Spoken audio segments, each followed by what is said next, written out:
চাচা মরে গেল গা, আলম ভাইও নাই, অনেক অসুস্থ হয়ে গেছে গা। আল্লাহ যেন আলম ভাই কই যেখানে তার আলম ভাই আল্লাহ তুমি আল্লাহ রহমত দিয়ে আল্লাহ দোহাই গেছে আলম ভাই। জীবনসঙ্গী বড় কাঙ্ক্ষিত একটি মানুষ, তার অনুপস্থিতি যে কতটা যন্ত্রণার সেটা ভাষায় প্রকাশ করার মতো না।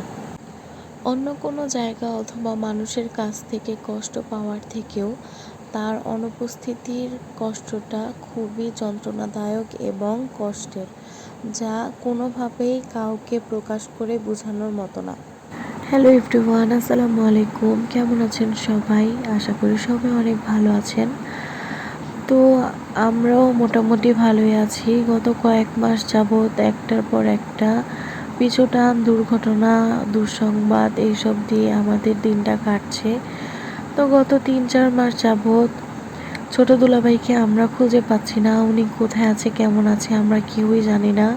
তো উনি যেভাবেই থাকুক, সুস্থ সবলভাবে যেন ফিরে আসে, এটাই হচ্ছে আমাদের চাওয়া।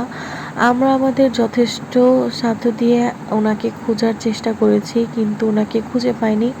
আল্লাহই ভালো জানে উনি কোথায় আছে। দেখেন, অহনাকে তার বোনরা মিলে কিন্তু হিজাব পরাচ্ছে, আর সেও চুপচাপ পড়ছে, কিছু বলছে না। মাশাল্লাহ।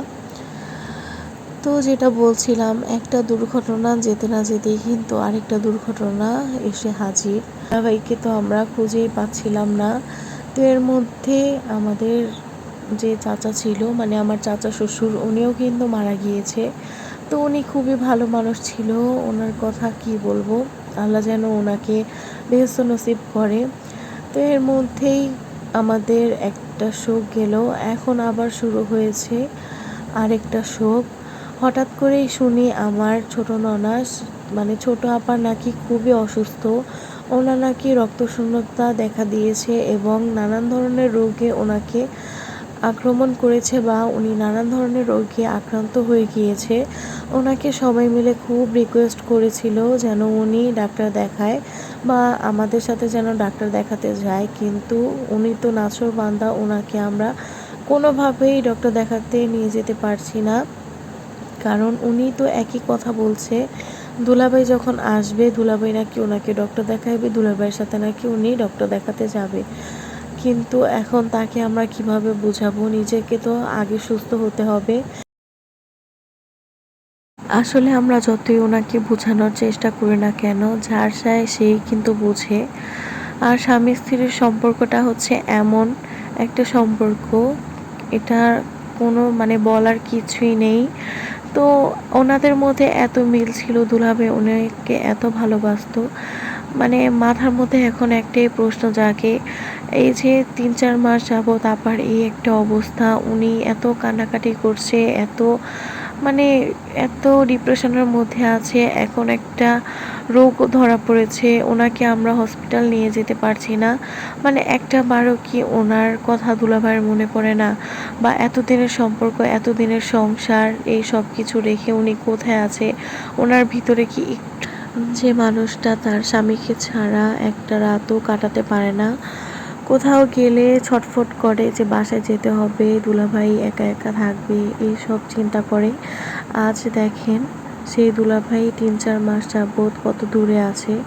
ওনার ভিতরে কেমন লাগছে সেটা কিন্তু উনি যাচ্ছে। আমরা কিন্তু সান্ত্বনা দেওয়া ছাড়া আর কিছুই করতে পারবো না, শুধুমাত্র দোয়াই করতে পারবো বা সান্ত্বনাই দিতে পারবো। তো যাই হোক, আপনারা সবাইও কিন্তু দোয়া করবেন। আর কি বলবো, যেন দুলাভাই তাড়াতাড়ি চলে আসে।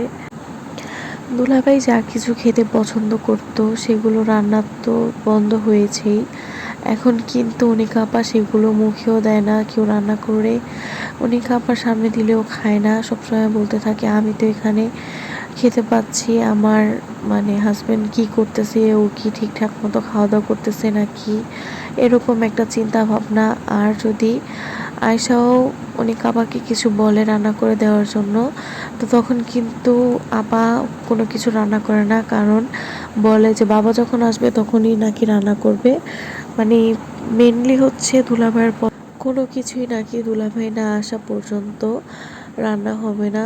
তো কি আর বলবো, সবাই অনেক দোয়া করবেন। আপা আসলে অনেক বেশি অসুস্থ। এখন ওনাকে যে কিভাবে আমরা হসপিটাল নিয়ে যাব এটা শুধু আল্লাহই জানে। আল্লাহ যেন রহমত করে সব কিছু যেন আগের মতো ঠিকঠাক হয়ে যায়। তো এখানে দেখেন বাবুনি কিন্তু মাশাল্লাহ তার ভাইয়াকেও চিনে ফেলেছে। তো এরপরে আমরা বাসায় চলে আসছিলাম, আর এই যে দেখেন অনেক মশার উপদ্রব বেড়েছে। তো বাবুকে এই যে মশারির নিচে রেখেছি, আর ও কিন্তু ওর ফেভারিট কার্টুনগুলো দেখছে। তো সবাই আমাদের জন্য দোয়া করবেন, সবাই যেন সুস্থ সবল এবং সহি সালামতে থাকতে পারি। তো আজকের ভিডিওটা এ পর্যন্তই ছিল। ভালো থাকবেন সবাই, আল্লাহ হাফেজ।